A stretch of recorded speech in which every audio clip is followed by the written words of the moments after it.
Programme खास खबर देख रहे दर्शकों का स्वागत। मैं हाँ कमलजीत सिद्धू ते तुसीं देख रहे हो दा पंजाब टॉक्स।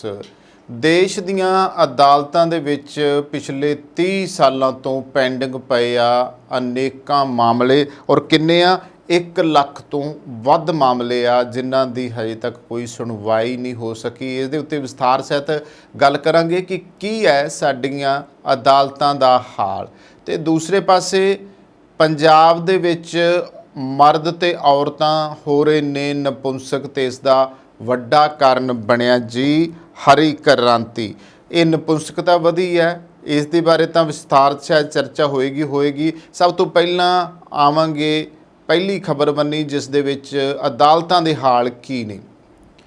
अदालतां अज जिस स्थिति विच आ भरीआं रहिंदियां आ, लोग खड़े रहिंदे आ। तुसीं कदे कचहरी जाके वेखो तां की हालत सी और इन्ने लोग खड़े हुंदे आ और वारियां उडीकदे रहिंदे आ। किसी नूं आवाज़ पै जांदी, किसी नूं आवाज़ नहीं पैंदी, कईयां दी तरीक पै जांदी आ, कई तरीक पवा जांदे आ, कई विरोधी धिरां तरीक पवा जांदियां हैगियां। तुसीं उत्थों न्याय लैण दी कोशिश करदे हो पर न्याय कित्थे, क्योंकि तरीकां गां दी गां पैंदियां। इत्थे सनी देओल दी गल कर लैंदे आ। सनी देओल दा डायलॉग असीं सुनिया आ, तारीख पे तारीख, तारीख पे तारीख, तारीख पे तारीख। ये जिहड़ी तरीक ते तरीक पई है ना, ये वाकई ही अज दी स्थिति है। पूरियां देश दीयां जिहड़ियां अदालतां ने उहदे विच अनेकां केस जिहड़े ने वो पेंडिंग पए ने जिन्हां दा कुछ हल नहीं होया। ते दूजे पासे पात्र साहब कहंदे ने कि इस अदालत विच बंदे ब्रिक हो गए, फैसले सुणदियां मुक गए। आखो उजड़े घरां नूं मुड़ जाण हुण ये स्थिति है। तां अदालतां दे विच ये जिहड़े केस पए आ ना, जे तुसीं मतलब इसदी अंकड़े सुन लोगे तुहानूं हैरानी होऊगी कि ये की हो रहा। न्याय क्यों नहीं मिलता पिया गा? कि न्याय करन वाले दब्बी बैठे फाइलां, कि न्याय करन वाले जिहड़े आ उन्हां नूं रोकिया किसी ने, या न्याय करन वाले आ वो अपनी जिम्मेवारी प्रति जिहड़ी आ वो कोताही करदे आ। किन्ने सवाल इदां दे मन दे विच उठदे आ। इत्थे देश दे विच एक मुकदमा दोस्तों इहो जिहा पिया आ, एक केस अजिहा पिया आ जिन्हों सालों साल हो गए लड़कदे। घट्टो घट्ट जिक्र मैं करूँगा उन्हां मुकदमिਆਂ ਦਾ कि जिन्हां दी चर्चा छिड़ी आ, जिस तो आपां तुहाडे नाल गल करी जाने आ कि बंगाल दे विच मालदा दे सिविल जज दी अदालत विच 2 दीवानी मुकदमे 71 साल दी उम्र पूरी कर चुके हैं। और दोस्तों देश आज़ादी नूं 75 साल हो गए है ते 71 साल यानी कि देश आज़ादी तो 2-3 साल बाद का ही यह मुकदमा आ जिहड़ा हजे तक सॉल्व नहीं होयागा। हाले तक वो केस जिहड़ा आ अदालत दे विच पिया आ। 71 साल दी उम्र पूरी कर चुकिया आ ते 1952 दे विच ये मुकदमा जिहड़ा सीगा दायर किया गया सीगा। ये मुकदमा शायद देश दे जिहड़े आ सब तो पुराने मुकदमिਆਂ ਦੇ ਵਿੱਚੋਂ हैगे आ, जिहदे विच ये 2 मुकदमे आ। इत्थे मुकदमिਆਂ ਦੀ गल करदे आ कि मुकदमे देश दे विच जिहड़े पए ने वो किवें लटकदे होए मिले ने। इत्थे एक मुकदमा नहीं 2 मुकदमे अजिहे ने जिहड़े इन्ने साल पुराने ने कि उहनूं सुण के तुहाडे भी पैरों जमीन निकल जूगी।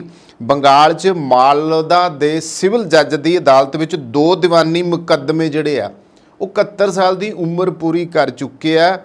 1952 च दाखल होए सीगे, देश आज़ादी नूं 75 साल हो गए आ।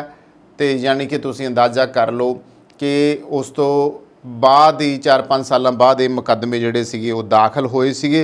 और ये दोवें मुकदमे जिहड़े ने वो देश दे सब तो पुराने मुकदमे आ।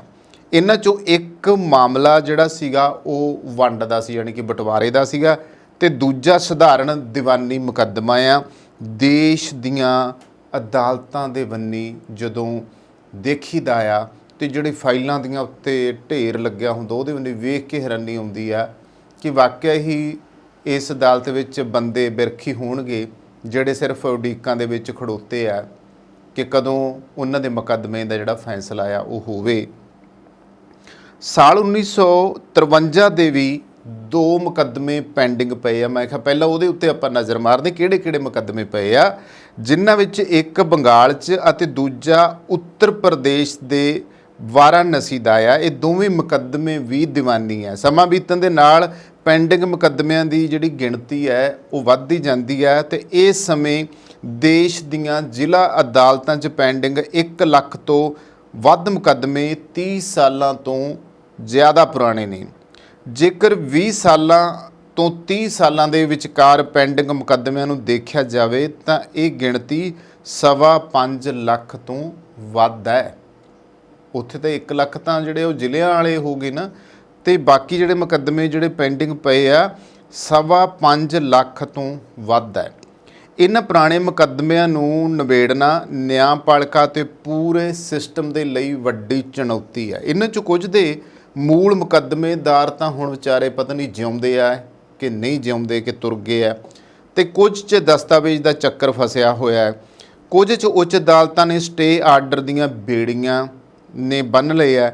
ਜੇਕਰ ਅਦਾਲਤਾਂ ਦੇ ਕੁੱਲ ਬੋਝ ਦੇ ਉੱਤੇ ਨਜ਼ਰ ਮਾਰੀਏ ਤਾਂ ਦੇਸ਼ ਭਰ ਦੀਆਂ ਅਦਾਲਤਾਂ ਦੇ ਵਿੱਚ 4.5 ਕਰੋੜ ਕੇਸ ਪੈਂਡਿੰਗ ਪਏ ਆ। 4.5 ਕਰੋੜ। ਇਹਨਾਂ ਵਿੱਚੋਂ 3 ਕਰੋੜ 20 ਲੱਖ ਅਪਰਾਧਿਕ ਮਾਮਲੇ ਅਤੇ 1 ਕਰੋੜ 9 ਲੱਖ ਜਿਹੜੇ ਆ ਸਿਵਲ ਕੇਸ ਆ। ਕਿੱਡੀ ਹੈਰਾਨੀ ਦੀ ਗੱਲ ਹੈ। ਤੇ ਹੁਣ ਇੰਨਾ ਚਿਰ ਹੋ ਗਿਆ ਇਹਨਾਂ ਮੁਕੱਦਮਿਆਂ ਨੂੰ ਲਟਕਦਿਆਂ ਨੂੰ, ਇਹਨਾਂ ਦਾ ਹੱਲ ਨਹੀਂ ਹੋਇਆ। ਜਿਹੜਾ ਅਸੀਂ ਗੱਲ ਕਰੀਏ ਤਾਂ ਸਾਡੇ ਗੀਤਾਂ ਦੇ ਵਿੱਚ ਬਹੁਤ ਵਾਰੀ ਇਹੋ ਜਿਹਾ ਕੁਛ ਗਾਇਆ ਗਿਆ। ਬਿਦਰਖੀ ਦਾ ਗੀਤ ਸੁਣਦੇ ਹੁੰਦੇ ਸੀ, ਕਚਹਿਰੀਆਂ 'ਚ ਮੇਲੇ ਲੱਗਦੇ ਜਦੋਂ ਪੈਂਦੀ ਆ ਤਰੀਕ ਕਿਸੇ ਜੱਟ ਦੀ, ਪਰ ਜਿਹਦੇ ਤਰੀਕ ਪੈਂਦੀ ਆ ਪਤਾ ਤਾਂ ਉਹਨੂੰ ਲੱਗਦਾ ਆ। ਇਸੇ ਤਰ੍ਹਾਂ ਪੇਸ਼ੀ ਨਾਜ਼ਮ ਦੇ ਚੱਕ ਘੱਗਰਾ ਫਿਰੋਜ਼ਪੁਰ ਚੱਲੀ ਗਈ, ਅਸੀਂ ਮੁਹੰਮਦ ਸਦੀਕ ਰਣਜੀਤ ਕੌਰ ਦਾ ਗਾਣਾ ਵੀ ਸੁਣਦੇ ਹੁੰਦੇ ਸੀਗੇ।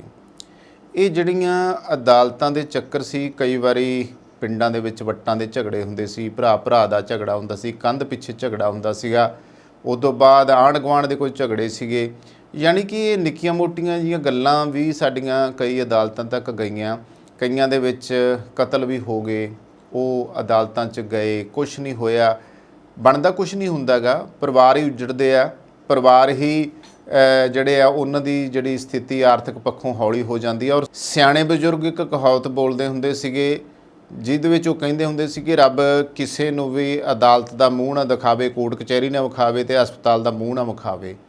ਪਰ ਕਿੰਨੇ ਲੋਕ ਆ ਜਿਹੜੇ ਸਾਲੋ ਸਾਲ ਹੋ ਗਏ ਆ, ਕਈਆਂ ਦੇ ਜ਼ਮੀਨਾਂ ਦੇ ਮੁਕੱਦਮੇ ਆ, ਕਈਆਂ ਦੇ ਜਾਇਦਾਦਾਂ ਦੇ ਮੁਕੱਦਮੇ ਆ, ਮਕਾਨਾਂ ਦੇ ਮੁਕੱਦਮੇ ਆ ਜਿਹੜੇ ਚੱਲਦੇ ਪਏ ਆ। ਕੁਝ ਆਪਦੇ ਰਿਸ਼ਤੇਦਾਰਾਂ ਨਾਲ, ਕੁਛ ਜਿਨ੍ਹਾਂ ਨੇ ਕਬਜ਼ੇ ਕਰ ਲਿਆ ਉਹਨਾਂ ਦੇ ਨਾਲ, ਬਹੁਤ ਸਾਰਾ ਕੁਛ। ਕਿਹੜੇ ਕਿਹੜੇ ਮੁਕੱਦਮਿਆਂ ਦੀ ਅਸੀਂ ਗੱਲ ਕਰੀਏ, ਫਿਰ ਕੇਸ ਬਣੇ ਆ, ਕੋਈ ਵੱਢ ਟੁੱਕ ਦਾ, ਕੋਈ ਕਤਲੇਆਮ ਦਾ ਆ, ਕੋਈ ਕਿਸੇ ਨੂੰ ਮਾਰ ਕੇ ਸੁੱਟ ਗਿਆ, ਕੋਈ ਕਿਸੇ ਨੂੰ ਲੁੱਟ ਗਿਆ, ਕੋਈ ਕਿਸੇ ਨਾਲ ਬੇਈਮਾਨੀ ਕਰ ਗਿਆ, ਕੋਈ ਠੱਗੀ ਮਾਰ ਗਿਆ, ਕੋਈ ਪੈਸੇ ਦਾ ਘਪਲਾ ਕਰ ਗਿਆ। ਇੱਦਾਂ ਦੇ ਅਨੇਕਾਂ ਕੇਸ ਆ। ਤੇ ਹੁਣ ਹੁੰਦਾ ਕੀ ਹੈ, ਕਹਿੰਦੇ ਆ ਕਚਹਿਰੀਆਂ ਦਾ ਚੱਪਾ ਚੱਪਾ ਤੁਹਾਥੋਂ ਪੈਸੇ ਮੰਗਦਾ ਆ। ਜਿਹੜਾ ਮੁਨਸ਼ੀ ਆ ਨਾ ਬੈਠਾ ਇੱਕ ਵਕੀਲ ਦੇ ਕੋਲ ਰੱਖਿਆ ਹੋਇਆ, ਹਰ ਤਰੀਕ ਦੇ ਉੱਤੇ ਪਹਿਲਾਂ ਤਾਂ ਤੁਹਾਨੂੰ ਮੁਨਸ਼ੀ ਹੀ ਮੁੱਛ ਲੂਗਾ, ਉਹਨੇ ਵੀ 1500 ਤੁਹਾਡੇ ਕੋਲ ਲੈਣਾ ਹੀ ਲੈਣਾ ਆ। ਮੁਨਸ਼ੀਆਂ ਦਾ ਇਹ ਹਾਲ ਰਿਹਾ। ਉਸ ਤੋਂ ਬਾਅਦ ਵਕੀਲ ਨੇ ਜੇ 2 ਤਰੀਕਾਂ ਪੈ ਗਈਆਂ ਤੇ ਤੀਜੀ ਤਰੀਕ ਦੇ ਉੱਤੇ ਉਹਨੇ ਫੇਰ ਕਹਿ ਦੇਣਾ ਵੀ ਲਿਆਓ ਜੀ ਪੈਸੇ। ਹਾਲਾਂਕਿ ਜੋ ਮੁੱਕਮਕਾ ਹੁੰਦਾ, ਕਈ ਵਾਰੀ ਬੰਦਾ ਸੋਚਦਾ ਹੈ ਵੀ ਮੇਰਾ ਮੁੱਕਮਕਾ ਇਹਦੇ ਨਾਲ ਇੰਨਾ ਹੋਇਆ ਸੀ, ਮੈਂ ਦਿੱਤਾ ਆ, ਫਿਰ ਇਹ ਹਰੇਕ ਤਰੀਕ ਦੇ ਉੱਤੇ ਪੈਸੇ ਕਿਉਂ ਮੰਗੀ ਜਾਂਦਾ ਜੀ। ਫਿਰ ਉਸ ਤੋਂ ਬਾਅਦ ਇਹ ਹੁੰਦਾ ਵੀ ਅਦਾਲਤ ਵਿੱਚ ਜੇ ਤੁਸੀਂ ਕਿਸੇ ਦੂਜੇ ਧਿਰ ਦੇ ਨਾਲ ਤੁਹਾਡੀ ਲੜਾਈ ਝਗੜਾ, ਜਾਂ ਦੇਖੋ ਜਦੋਂ ਅਦਾਲਤ ਤੱਕ ਜਾਂਦਾ ਆ ਮੁਕੱਦਮਾ, 2 ਧਿਰਾਂ ਹੁੰਦੀਆਂ। ਕਈ ਵਾਰੀ ਇੱਕ ਧਿਰ ਜਿਹੜੀ ਹੁੰਦੀ ਆ ਦੋਸ਼ੀ ਹੁੰਦੀ ਆ, ਪਰ ਉਹ ਰਸੂਖਦਾਰ ਹੁੰਦੀ ਆ, ਉਹ ਪੱਟੀ ਨਹੀਂ ਵੱਜਣ ਦਿੰਦੀ, ਉਹ ਤਰੀਕਾਂ ਪਵਾਈ ਜਾਂਦੀ ਆ। ਤੇ ਜਿਹੜੀ ਕਈ ਵਾਰੀ ਇੱਕ ਧਿਰ ਜਿਹੜੀ ਹੁੰਦੀ ਆ ਉਹਨੂੰ ਵੀ ਮੁਸੀਬਤ ਦਾ ਸਾਹਮਣਾ ਕਰਨਾ ਪੈਂਦਾ ਕਿ ਉਹ ਧਿਰ ਜਿਹੜੀ ਆ ਉਹਨੂੰ ਪਤਾ ਹੁੰਦਾ ਕਿ ਸਾਹਮਣੇ ਜਿਹੜੀ ਧਿਰ ਦੋਸ਼ੀ ਆ, ਪਰ ਇਸ ਧਿਰ ਨੂੰ ਨਿਆਂ ਨਹੀਂ ਮਿਲਦਾ। ਇਹ ਵੀ ਹਰ ਵਾਰੀ ਉਵੇਂ ਹੀ ਚੱਕਰ ਕੱਟਦੇ ਆ। ਕਈ ਵਾਰੀ ਕੋਰਟ ਕਚਹਿਰੀਆਂ ਦੇ ਕੋਲੋਂ ਦੋਸਤੋ ਲੰਘਣਾ ਤੇ ਬਹੁਤ ਸਾਰੇ ਲੋਕਾਂ ਨੂੰ ਖੜ੍ਹੇ ਵੇਖਣਾ, ਪੁਰਾਣੇ ਬਜ਼ੁਰਗਾਂ ਨੂੰ ਖੜ੍ਹੇ ਵੇਖਣਾ, ਮਾਈਆਂ ਬੀਬੀਆਂ ਨੂੰ ਖੜੋਤੀਆਂ ਨੂੰ ਵੇਖਣਾ, ਹੱਥਾਂ 'ਚ ਝੋਲੇ ਫੜੇ ਹੋਣ। ਇਹ ਹੁਣ ਦੀ ਗੱਲ ਨਹੀਂ ਗੀ, ਅਸੀਂ ਤਾਂ 20-30 ਸਾਲਾਂ ਤੋਂ ਦੇਖਦੇ ਆਏ ਹਾਂ ਲਗਾਤਾਰ। ਤੇ ਜਦੋਂ ਅਦਾਲਤਾਂ ਦੇ ਕੋਲੋਂ ਲੰਘਣਾ ਦੇਖਣਾ ਤੇ ਅਸੀਂ ਸੋਚਣਾ ਵੀ ਇਹ ਕੌਣ ਲੋਕ ਆ, ਇਹ ਕਿਹੜੇ ਮੁਸੀਬਤਾਂ 'ਚ ਪੈ ਗਏ ਆ, ਕਿਹੜੇ ਚੱਕਰਾਂ 'ਚ ਪੈ ਗਏ ਆ ਕਿ ਐਂ ਹੀ ਇਹ ਅਦਾਲਤਾਂ ਦੇ ਵਿੱਚ ਤੁਰੇ ਫਿਰਦੇ ਆ, ਕੋਰਟ ਕਚਹਿਰੀਆਂ ਥਾਣਿਆਂ 'ਚ ਤੁਰੇ ਫਿਰਦੇ ਆ। ਪਰ ਕਈ ਵਾਰੀ ਆਂਢ ਗੁਆਂਢ ਦੇ ਵਿੱਚ ਜਾਂ ਪਿੰਡ ਦੇ ਵਿੱਚ ਅਸੀਂ ਸੁਣਦੇ ਹੁੰਦੇ ਸੀ ਵੀ ਫਲਾਣੇ ਦੀ ਤਰੀਕ ਆ ਭਾਈ, ਅੱਜ ਤਰੀਕ 'ਤੇ ਜਾਣਾ ਹੈ। ਅਤੇ ਉਹ ਤਰੀਕਾਂ ਦਾ ਤਾਂ ਜਦੋਂ ਇਹਨਾਂ ਅਦਾਲਤਾਂ, ਇਹਨਾਂ ਕੋਰਟ ਕਚਹਿਰੀਆਂ ਦੇ ਨਾਲ ਖੁਦ ਦਾ ਵਾਹ ਪਿਆ ਅਤੇ ਤਾਂ ਜਾ ਕੇ ਪਤਾ ਲੱਗਿਆ ਕਿ ਕੀ ਬਣਦਾ ਆ। ਬਹੁਤ ਸਾਰੇ ਵਕੀਲ ਦੋਸਤ ਆ, ਉਹਨਾਂ ਨੂੰ ਜਦੋਂ ਵੇਖੀਦਾ, ਕਈ ਵਾਰੀ ਉਹਨਾਂ ਕੋਲ ਜਾਈਦਾ, ਉਹਨਾਂ ਦੇ ਕੋਲ ਪਏ ਕੇਸ, ਉਹਨਾਂ ਕੋਲ ਆਏ ਲੋਕ ਜਿਵੇਂ ਬੈਠੇ ਹੁੰਦੇ ਆ। ਅਦਾਲਤ ਕਚਹਿਰੀ ਆਉਣ ਵਾਲਾ ਬੰਦਾ ਸ਼ਾਇਦ ਜਿਹਨੂੰ ਨਿਆਂ ਮਿਲਿਆ ਹੋਵੇ ਉਹੀ ਖੁਸ਼ ਹੁੰਦਾ ਜਾਂਦਾ ਆ, ਨਹੀਂ ਤਾਂ ਬਾਕੀ ਲੋਕ ਜਿਨ੍ਹਾਂ ਨੂੰ ਸਾਲੋ ਸਾਲ ਲਟਕਦਿਆਂ ਨੂੰ ਹੋ ਜਾਂਦੇ ਆ, ਉਹ ਨਿਆਂ ਨੂੰ ਉਡੀਕਦੇ ਆ ਅਤੇ ਕਈ ਨਿਆਂ ਨੂੰ ਉਡੀਕਦੇ ਤੁਰ ਜਾਂਦੇ ਆ। ਨਿਆਂ ਨੂੰ ਉਡੀਕਦੇ ਆ, ਤਰੀਕ ਮਿਲ ਜਾਂਦੀ ਆ, ਵਿਚਾਰੇ ਰੋਂਦੇ ਵਿਲਕਦੇ ਘਰ ਨੂੰ ਜਾਂਦੇ ਆ, ਕਿਉਂਕਿ ਫਿਰ ਪਤਾ ਆ ਕਿ ਅਗਲੇ ਹਫਤੇ ਜਾਂ ਉਦੋਂ ਅਗਲੇ ਹਫਤੇ ਜਾਂ ਅਗਲੇ ਮਹੀਨੇ ਫਿਰ ਜਦੋਂ ਤਰੀਕ ਦੂਜੀ ਜਾਂ ਤੀਜੀ ਆਊਗੀ, ਉਸ ਤਰੀਕ ਦੇ ਉੱਤੇ ਫਿਰ ਇੱਥੇ ਮੁਨਸ਼ੀ ਨੇ ਵੀ ਪੈਸੇ ਮੰਗ ਲੈਣੇ ਆ, ਵਕੀਲ ਨੇ ਵੀ ਮੰਗ ਲੈਣੇ ਆ, ਅਤੇ ਗਾਂ ਜਿਹੜਾ ਆਵਾਜ਼ ਮਾਰਨ ਵਾਲਾ ਖੜਾ ਆ ਜਾਂ ਅੰਦਰ ਜਿਹੜਾ ਤਰੀਕ ਪਾਉਣ ਵਾਲਾ ਕਲਰਕ ਹੈ ਜੱਜ ਦਾ, ਉੱਥੋਂ ਤੱਕ ਵੀ ਜਿਹੜੇ ਆ ਪੈਸੇ ਚੜ੍ਹਾਵਾ ਚੜ੍ਹਾਉਣੇ ਪੈਂਦੇ ਆ। ਬੇਸ਼ੱਕ ਬਹੁਤ ਕੁਛ ਹੋ ਗਿਆ, ਬਹੁਤ ਕੁਛ ਭ੍ਰਿਸ਼ਟਾਚਾਰੀਆਂ ਨੂੰ ਨੱਥ ਪਾਉਣ ਦੀ ਗੱਲ ਆਉਂਦੀ ਆ, ਪਰ ਲੋਕਾਂ ਦੇ ਗਲ ਦੇ ਉੱਤੇ ਜਿਹੜੀ ਆਹ ਰੇਤੀ ਫਿਰਦੀ ਹੈ, ਇਹਦਾ ਕੋਈ ਹੱਲ ਸਰਕਾਰਾਂ ਦੇ ਕੋਲੇ ਨਹੀਂ ਗਾ। ਕਿਉਂਕਿ ਜਿਹੜੇ ਲੋਕ ਅਦਾਲਤੀ ਮੁਕੱਦਮਿਆਂ ਦੇ ਵਿੱਚ ਫਸੇ ਆ, ਜਿਨ੍ਹਾਂ ਦੇ ਕੇਸ ਚੱਲਦੇ ਆ, ਪੁੱਛ ਕੇ ਤਾਂ ਉਹਨਾਂ ਨੂੰ ਵੇਖੋ, ਉਹਨਾਂ ਦੀ ਦੁੱਖ ਦੀ ਰਗ ਦੇ ਉੱਤੇ ਹੱਥ ਧਰਿਆ ਜਾਂਦਾ ਜਦੋਂ ਉਹ ਬੋਲਦੇ ਆ ਵੀ ਉਹਨਾਂ ਦੀ ਕੀ ਸਥਿਤੀ ਬਣੀ ਹੋਈ ਹੈ। ਇਹ ਹਾਲਾਤ ਬਣੇ ਹੋਏ ਨੇ, ਪਰ ਉਹਨਾਂ ਹਾਲਾਤਾਂ ਵੱਲ ਕਦੇ ਕਿਸੇ ਨੇ ਨਿਗਾਹ ਨਹੀਂ ਮਾਰੇਗੀ।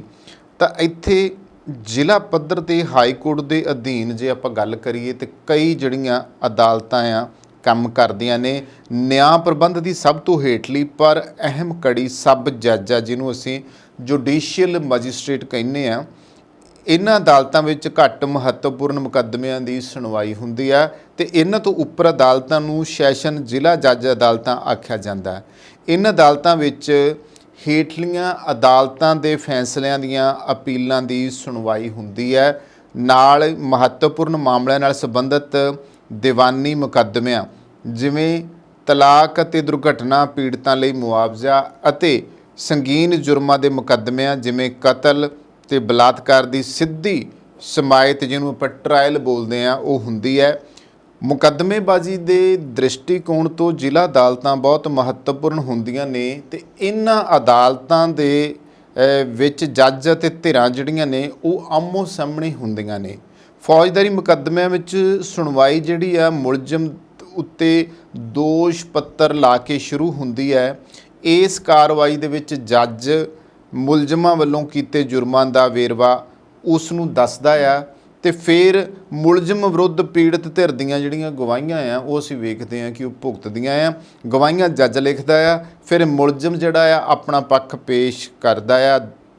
ਧਿਰ ਦੇ ਸਾਹਮਣੇ ਦੋਵੇਂ ਧਿਰਾਂ ਦੇ ਵਕੀਲ ਆਪੋ ਆਪਣਾ ਪੱਖ ਅਦਾਲਤ ਅੱਗੇ ਰੱਖਦੇ ਨੇ।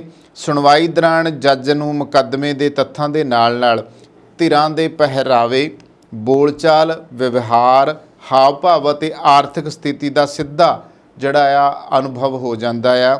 ਫੈਸਲਾ ਕਰਦੇ ਸਮੇਂ ਯਥਾਰਥ ਦਾ ਇਹ ਜਿਹੜਾ ਤੁਹਾਨੂੰ ਯਥਾਰਥ ਜਿਹੜਾ ਸੱਚ ਪਤਾ ਲੱਗਦਾ ਆ, ਉਸ ਦੀ ਸੱਚ 'ਤੇ ਪਹੁੰਚਣ ਵਿੱਚ ਸਹਾਇਤਾ ਕਰਦਾ ਆ, ਕਿਉਂਕਿ ਤਜਰਬਾ ਜਿਹੜਾ ਆ ਉਹ ਵੱਡੀ ਚੀਜ਼ ਹੁੰਦੀ, ਔਰ ਤਜਰਬਾ ਜਦੋਂ ਕੇਸ ਚੱਲਦਾ ਹੁੰਦਾ ਉਦੋਂ ਹੋ ਹੀ ਜਾਂਦਾ ਆ।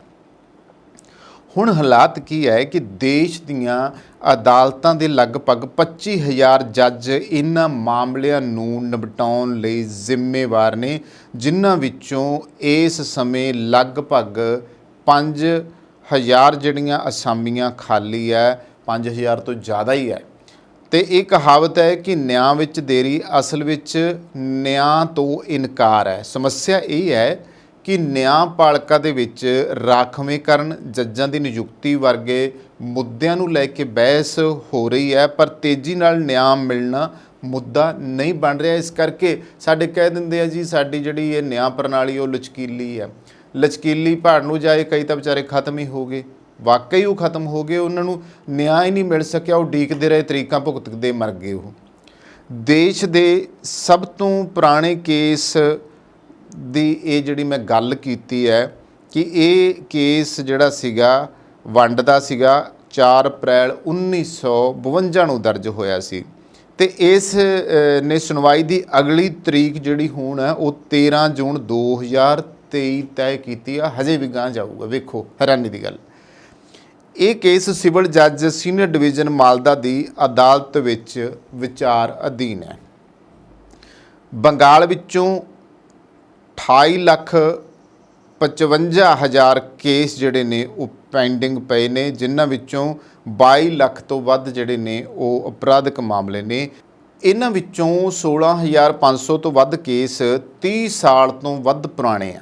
ਉੱਤਰ ਪ੍ਰਦੇਸ਼ ਵਿੱਚ 40,000 ਤੋਂ ਵੱਧ ਕੇਸ 30 ਸਾਲ ਤੋਂ ਵੱਧ ਪੁਰਾਣੇ ਨੇ ਤੇ 2.25 ਲੱਖ ਤੋਂ ਵੱਧ ਕੇਸ 20 ਤੋਂ 30 ਸਾਲ ਪੁਰਾਣੇ ਆ। ਦਿੱਲੀ ਜੋ ਕਿ ਦੇਸ਼ ਦੀ ਰਾਜਧਾਨੀ ਹੈ ਅਤੇ ਜਿੱਥੇ ਸਾਰੇ ਸੁਧਾਰ ਜਿਹੜੇ ਆ ਪਹਿਲਾਂ ਲਾਗੂ ਹੁੰਦੇ ਆ ਤੇ ਜਿੱਥੇ ਸੁਪਰੀਮ ਕੋਰਟ ਅਤੇ ਹਾਈ ਕੋਰਟ ਵੀ ਮੌਜੂਦ ਹੈ, 65 ਕੇਸ ਜਿਹੜੇ ਆ 30 ਸਾਲ ਤੋਂ ਵੱਧ ਪੁਰਾਣੇ ਆ। ਦਿੱਲੀ ਦਾ ਸਭ ਤੋਂ ਪੁਰਾਣਾ ਮਾਮਲਾ 1972 ਦਾ ਆ, ਜੋ 30 ਹਜ਼ਾਰੀ ਕੋਰਟ ਵਿੱਚ ਪੈਂਡਿੰਗ ਆ ਤੇ 50 ਸਾਲ ਹੋ ਗਏ ਬਈ ਉਹਨੂੰ। ਤੇ ਦੇਸ਼ ਦੀਆਂ ਅਦਾਲਤਾਂ ਦਾ ਆਹ ਹਾਲ ਹੈ। ਆਖਰ ਫਿਰ ਨਿਆਂ ਮਿਲੇ ਤਾਂ ਕਿਵੇਂ ਮਿਲੇ? ਲੋਕ ਰੋਣ ਨਾ ਤੇ ਕਿਵੇਂ ਨਾ ਰੋਣ। ਅਦਾਲਤਾਂ ਜਿਹੜੀਆਂ ਨੇ ਤੁਹਾਡੇ ਘਰ ਤੱਕ, ਤੁਹਾਡੀ ਜ਼ਮੀਨ ਜਾਇਦਾਦ, ਤੁਹਾਡੀ ਜ਼ਿੰਦਗੀ ਤੱਕ ਇਸ ਗੱਲੋਂ ਹੀ ਚਟਮ ਕਰ ਰਹੀਆਂ ਨੇ ਕਿਉਂਕਿ ਮਾਮਲੇ ਹੀ ਇੰਨੇ ਲੰਬੇ ਲਟਕਾ ਦਿੱਤੇ ਨੇ। ਉਮੀਦ ਹੈ ਕਿ ਭਾਰਤ ਸਰਕਾਰ ਜਾਂ ਇਹ ਨਿਆਂ ਪ੍ਰਣਾਲੀਆਂ ਜਾਂ ਸੁਪਰੀਮ ਕੋਰਟ ਜ਼ਰੂਰ ਇਸ ਦੇ ਉੱਤੇ ਵੀ ਹੱਲ ਕਰੇ ਤੇ ਲੋਕਾਂ ਦੀ ਵੀ ਜਿਹੜੀ ਮਾਨਸਿਕ, ਸਰੀਰਕ, ਆਰਥਿਕ ਲੁੱਟ ਹੋ ਰਹੀ ਹੈ ਉਹ ਜ਼ਰੂਰ ਬੰਦ ਹੋਣੀ ਚਾਹੀਦੀ ਹੈ, ਨਿਆਂ ਮਿਲਣਾ ਚਾਹੀਦਾ ਹੈ। ਅਗਲੀ ਖਬਰ ਵੱਲ ਆਉਂਦੇ ਹਾਂ। ਵੱਡੀ ਖਬਰ ਹੈ ਕਿ ਇਸ ਵੇਲੇ ਪੰਜਾਬ ਦੇ ਵਿੱਚ ਮਰਦ ਤੇ ਔਰਤਾਂ ਜਿਹੜੇ ਨੇ ਉਹ ਨਪੁੰਸਕ ਹੋ ਰਹੇ ਨੇ ਤੇ ਇਸ ਦਾ ਵੱਡਾ ਕਾਰਨ ਹਰੀ ਕ੍ਰਾਂਤੀ ਨੂੰ ਮੰਨਿਆ ਗਿਆ। ਕੋਈ ਸ਼ੱਕ ਨਹੀਂ ਇਸ ਦੇ ਵਿੱਚ ਕਿ ਜਦੋਂ ਤੱਕ ਅਸੀਂ ਲੋਕ ਦੇਸੀ ਢੰਗ ਦੀ ਖੇਤੀ ਕਰਦੇ ਸੀਗੇ, ਦੇਸੀ ਰੇਹ ਸਪਰੇਅ ਪਾਉਂਦੇ ਸੀਗੇ, ਦੇਸੀ ਹੀ ਜਿਉਣਾ ਸੀਗਾ, ਦੇਸੀ ਹੀ ਖਾਣ ਪੀਣ ਸੀਗਾ, ਸਾਰੀਆਂ ਚੀਜ਼ਾਂ ਦੀ ਜਿਹੜੀ ਸੀਗੀ ਉਹ ਪਿਓਰਿਟੀ ਸੀਗੀ, ਉਹਦੇ ਵਿੱਚ ਸ਼ੁੱਧਤਾ ਸੀਗੀ, ਉਹ ਚੀਜ਼ਾਂ ਖਤਮ ਕਰਤੀਆਂ। ਹਰੀ ਕ੍ਰਾਂਤੀ ਦਾ ਦੌਰ ਜਦੋਂ ਆਇਆ, ਦੇਸ਼ ਦਾ ਖਾਲੀ ਹੋਇਆ ਅੰਨ ਭੰਡਾਰ ਭਰਨ ਲਈ ਪੰਜਾਬ ਨੇ ਕੁਰਬਾਨੀ ਦਿੱਤੀ, ਪਰ ਉਹਦਾ ਖਮਿਆਜ਼ਾ ਜਿਹੜਾ ਅੱਜ ਇੰਨੇ ਵਰ੍ਹਿਆਂ ਬਾਅਦ ਸਿੱਟੇ ਉਹਦੇ ਨਿਕਲਣੇ ਸ਼ੁਰੂ ਹੋਏ ਆ। ਪੰਜਾਬ ਅਤੇ ਇਸ ਦੇ ਆਸ-ਪਾਸ ਦੇ ਜਿਹੜੇ ਇਲਾਕੇ ਆ ਉਹਨਾਂ ਦੀ ਗੱਲ ਕਰੀਏ ਤੇ ਮਰਦਾਂ ਅਤੇ ਔਰਤਾਂ ਦੇ ਵਿੱਚ ਨਪੁੰਸਕਤਾ ਤੇਜ਼ੀ ਨਾਲ ਵੱਧ ਰਹੀ ਹੈ।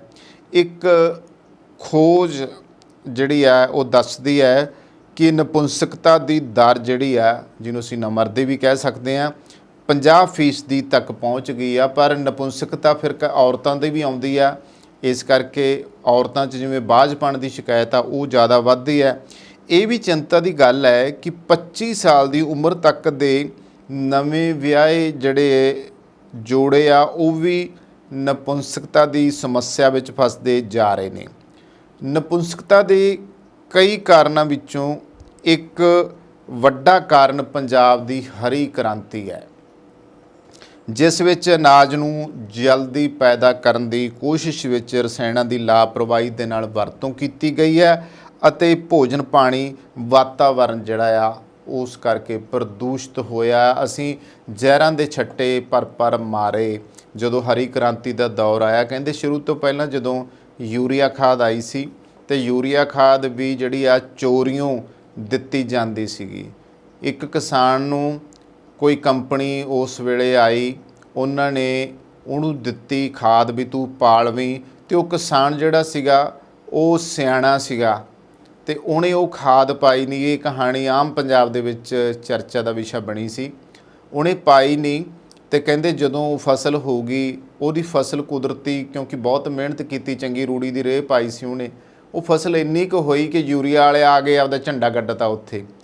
ਉਹ ਕਿਸਾਨ ਕਹਿੰਦਾ ਬਈ ਮੈਂ ਤਾਂ ਤੁਹਾਡੀ ਖਾਦ ਪਾਈ ਨਹੀਂ, ਉਹ ਖਾਦ ਤਾਂ ਵੇਖ ਲਓ ਸਾਡੇ ਜਿਹੜਾ ਤੂੜੀ ਵਾਲਾ ਕੋਠਾ ਸੀ ਉੱਥੇ ਹੀ ਰੁਲਦੀ ਪਈ ਆ। ਤੇ ਉਹ ਜਿਹੜੀਆਂ 2-4 ਬੋਰੀਆਂ ਸਿੱਟ ਕੇ ਗਏ ਸੀਗੇ, ਜਦੋਂ ਸਾਰਿਆਂ ਨੂੰ ਮੌਕਾ ਵਿਖਾਇਆ ਤੇ ਉਹ ਖਾਦ ਉਵੇਂ ਦੀ ਉਵੇਂ ਪਈ ਸੀਗੀ। ਉਸ ਕਿਸਾਨ ਦੀ ਫਸਲ ਜਿਹੜੀ ਸੀ ਯੂਰੀਆ ਤੋਂ ਬਿਨਾਂ ਹੀ ਬਹੁਤ ਵਧੀਆ ਹੋ ਗਈ ਸੀ, ਕਿਉਂਕਿ ਜਦੋਂ ਅਸੀਂ ਜੈਵਿਕ ਮਾਦਾ ਪਾਉਂਦੇ ਸੀ ਤਾਂ ਉਹ ਵਧੀਆ ਸੀ। ਜਦੋਂ ਸਾਨੂੰ ਯੂਰੀਆ ਦੀ ਚਾਰਟ ਦੇ ਉੱਤੇ ਲਾ ਦਿੱਤਾ ਗਿਆ, ਉਹ ਯੂਰੀਆ ਅੱਜ ਸਾਡੇ ਖੂਨ 'ਚ ਚਲੀ ਗਈ ਆ। ਉਹ ਯੂਰੀਆ ਉਹਦੇ ਨਾਲ ਹੋਰ ਖਾਦਾਂ ਇਸ ਤੋਂ ਇਲਾਵਾ ਜਿਹੜੀਆਂ ਜ਼ਹਿਰਾਂ ਆ ਜਿਨ੍ਹਾਂ ਨੂੰ ਅਸੀਂ ਦਵਾਈ ਕਹਿ ਕੇ ਲਈ ਜਾਂਦੇ ਆ, ਉਹ ਸਾਡੇ ਖੂਨ ਵਿੱਚ ਚਲੀਆਂ ਗਈਆਂ। ਜਦੋਂ ਖੂਨ ਵਿੱਚ ਕੋਈ ਚੀਜ਼ ਚਲੀ ਜਾਂਦੀ ਆ, ਫਿਰ ਤੁਸੀਂ ਤੰਦਰੁਸਤੀ ਦੀ ਕਿਵੇਂ ਉਮੀਦ ਕਰ ਸਕਦੇ ਹੋ? ਤੰਦਰੁਸਤ ਕੋਈ ਬੰਦਾ ਜਿਹੜਾ ਆ ਉਹ ਰਹਿ ਹੀ ਨਹੀਂ ਸਕਦਾ, ਕੋਈ ਮਨੁੱਖ ਰਹਿ ਹੀ ਨਹੀਂ ਸਕਦਾ ਗਾ। ਕਲੀਨਿਕਾਂ ਦੀ ਅੱਜ ਇੰਨੀ ਬਹੁਤਾਤ ਹੋ ਚੁੱਕੀ ਹੈ ਕਿ ਜਗ੍ਹਾ ਜਗ੍ਹਾ ਦੇ ਉੱਤੇ ਕਲੀਨਿਕ ਖੁੱਲ੍ਹੇ ਆ, ਜਗ੍ਹਾ ਜਗ੍ਹਾ ਦੇ ਉੱਤੇ ਮੈਡੀਕਲ ਸਟੋਰ ਖੁੱਲ੍ਹੇ ਆ। ਅਸੀਂ ਅੱਜ ਤੋਂ 20-25 ਸਾਲ ਪਹਿਲਾਂ ਪੰਜਾਬ ਦੀਆਂ ਕੰਧਾਂ ਦੇ ਉੱਤੇ ਤਾਕਤ ਦੇ ਬਾਦਸ਼ਾਹ ਡਾਕਟਰ ਵਾਲੀਆ ਦੇ ਬਾਰੇ ਪੜ੍ਹਦੇ ਸੀ, ਡਾਕਟਰ ਰਾਜਪੂਤ ਦਾ ਦਵਾਖਾਨਾ ਪੜ੍ਹਦੇ ਸੀਗੇ, ਅਤੇ ਇਸ ਤੋਂ ਇਲਾਵਾ ਕਈ ਹੋਰ ਲੱਲਾ ਭੱਬਾ ਖੱਖਾ ਜਿਹੜੇ ਸੀਗੇ ਉਹ ਡਾਕਟਰਾਂ ਦੇ ਅਸੀਂ ਪੜ੍ਹਦੇ ਸੀ ਦਾਅਵੇ ਕਿ ਬਾਂਝਪਨ, ਮਰਦਾਨਾ ਤਾਕਤ ਦੀ ਕਮਜ਼ੋਰੀ, ਨਪੁੰਸਕਤਾ, ਇਹ ਉਹ ਲੱਲਾ ਭੱਬਾ, ਜਾਣੀ ਕਿ ਬੜਾ ਕੁਛ ਇੱਦਾਂ ਦਾ ਲਿਖਿਆ ਹੁੰਦਾ ਸੀਗਾ। ਉਹ ਕਿਉਂ ਮਤਲਬ ਆਇਆ? ਕਿਉਂਕਿ ਗ੍ਰੀਨ ਰੈਵੂਲੇਸ਼ਨ, ਹਰੀ ਕ੍ਰਾਂਤੀ ਤੋਂ ਬਾਅਦ ਉਹਦਾ ਅਸਰ ਜਿਹੜਾ ਸੀਗਾ ਉਹ ਸਾਡੀ ਇੰਟਰਨਲ ਜਿਹੜੀ ਹੈਲਥ ਸੀਗੀ ਉਹਦੇ ਉੱਤੇ ਪਿਆ ਆ, ਸਾਡੀ ਸਿਹਤ ਉੱਤੇ ਉਹਦਾ ਅਸਰ ਪਿਆ ਆ, ਜਿਸ ਕਰਕੇ ਕੀ ਹੁੰਦਾ ਸੀਗਾ ਕਿ ਆਮ ਤੌਰ ਦੇ ਉੱਤੇ ਮਰਦਾਂ ਦੇ ਵਿੱਚ ਹੁਣ ਵੱਡੀ ਸਮੱਸਿਆ ਜਿਹੜੀ ਹੁੰਦੀ ਆ ਉਹ ਸਟੈਮਿਨੇ ਨੂੰ ਲੈ ਕੇ ਆਉਂਦੀ ਆ। ਦੂਸਰੀ ਗੱਲ ਸ਼ੁਕਰਾਣੂਆਂ ਨੂੰ ਲੈ ਕੇ ਆਉਂਦੀ ਆ।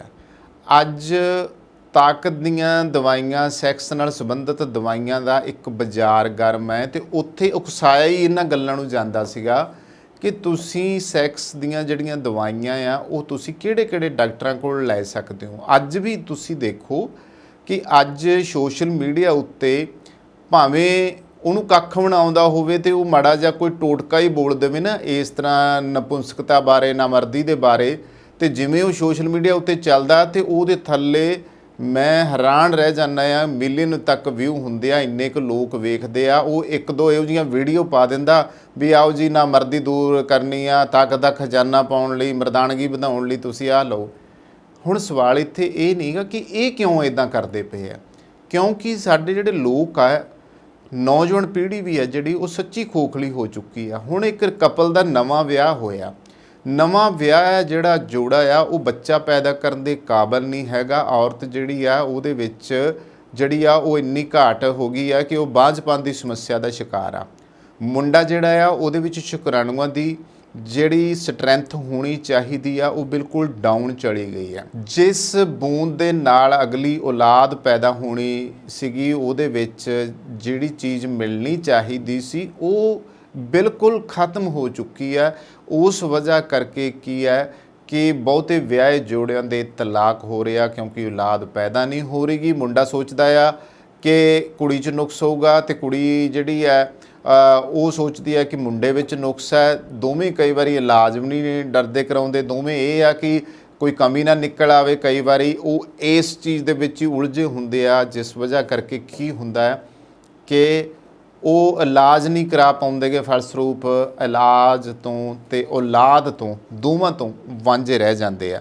ਫਿਰ ਜਿੰਨਾ ਤਾਕਤ ਦੀਆਂ ਦਵਾਈਆਂ ਮੈਡੀਕਲ ਸਟੋਰਾਂ 'ਤੇ ਆਈਆਂ, ਜਿੰਨੇ ਸਟੈਮਿਨਾ ਵਧਾਉਣ ਦੇ ਫਾਰਮੂਲੇ ਆਏ ਆ, ਜਿੰਨਾ ਕੁਛ ਪਿਆ ਆ, ਉਹਦਾ ਕਾਰਨ ਕੀ ਆ? ਪਹਿਲਾਂ ਦੇ ਲੋਕ ਵੀ ਤਾਂ ਸੀਗੇ, ਪਹਿਲਾਂ ਤਾਂ ਕੋਈ ਇਹੋ ਜਿਹਾ ਇੰਨਾ ਕੁਛ ਨਹੀਂ ਸੀ ਕਰਦੇ। ਕੋਈ ਹੁੰਦਾ ਸੀ ਕੋਈ ਬਹੁਤੀ ਤਕਲੀਫ ਵਾਲਾ ਤੇ ਉਹ ਵੈਦ ਹਕੀਮਾਂ ਦੇ ਕੋਲੇ ਚਲਾ ਜਾਂਦਾ ਸੀ।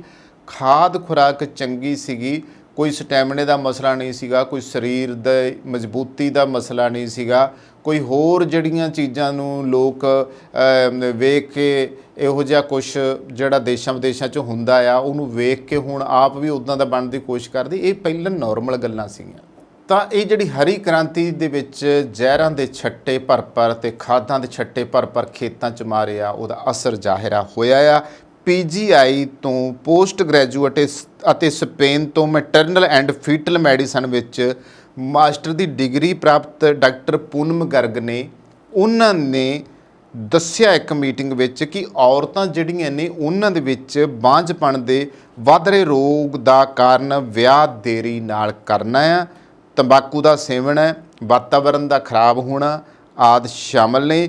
ਬੰਗਲੁਰੂ, ਚੇਨਈ, ਕੋਇੰਬਟੂਰ, ਗੁਰੂਗ੍ਰਾਮ, ਇੰਦੌਰ, ਮੁੰਬਈ, ਮੈਸੂਰ, ਨੋਇਡਾ ਅਤੇ ਪੁਣੇ ਅਤੇ ਹੁਣ ਮੋਹਾਲੀ ਵਿੱਚ ਮਦਰਹੁੱਡ ਹਸਪਤਾਲਾਂ ਦੀ ਲੜੀ ਵਿੱਚ ਇਲਾਜ ਅਤੇ ਅਧਿਐਨ ਕਰਨ ਵਾਲੇ ਡਾਕਟਰ ਗਰਗ ਦੇ ਅਨੁਸਾਰ ਵਿਸ਼ੇਸ਼ ਹਸਪਤਾਲਾਂ ਵਿੱਚ ਲਗਭਗ 50-50 ਹੀ ਫੀਸਦੀ ਔਰਤਾਂ ਤੇ ਮਰਦਾਂ ਦੇ ਵਿੱਚ ਨਪੁੰਸਕਤਾ ਆ ਗਈ ਹੈ।